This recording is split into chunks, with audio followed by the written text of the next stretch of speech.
Hello everyone, this is IBB Monoy. So now I'm going to demonstrate hip lateral projection, Lauenstein and Hickey method mediolateral, and hip AP projection.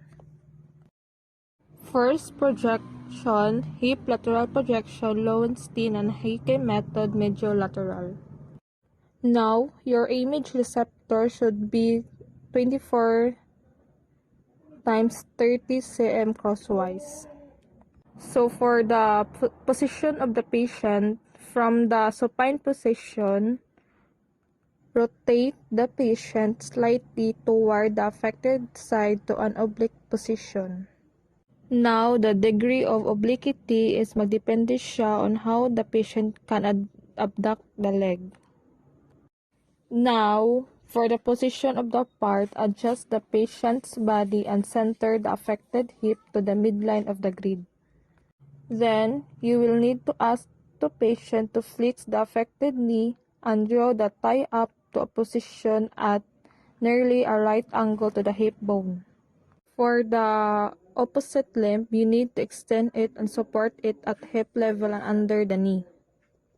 Now, the central ray should be perpendicular through the hip joint, which is located midway between the ASIS and the pubic symphysis for the Lauenstein method and at a cephalic angle of 20 to 25 degrees for the Hickey method. And then center the IR to the central ray. The purpose of this projection is to demonstrate hip joint and relationship of femoral head to the acetabulum. Next is the hip AP projection. Now for the AP projection and for this projection, also you need to remember that this examination is contradicted for patient with suspected fracture and or pathologic. Now, the image receptor should be 24 times 30 cm lengthwise. Now, the position the patient, you need to place the patient in the supine position and then adjust the patient pelvis so it is not rotated. Then medially rotate the lower limb and foot approximately 15 to 20 degrees to place the femoral neck parallel with the plane of the IR unless this maneuver is contradicted or other instructions are given.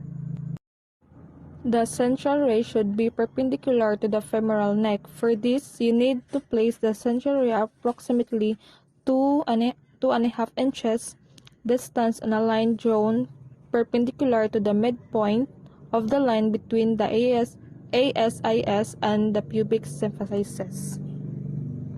With this projection, we will able to evaluate the greater trochanter in profile, the femoral head and the neck proximal 1/3 of the femur and the hip joint.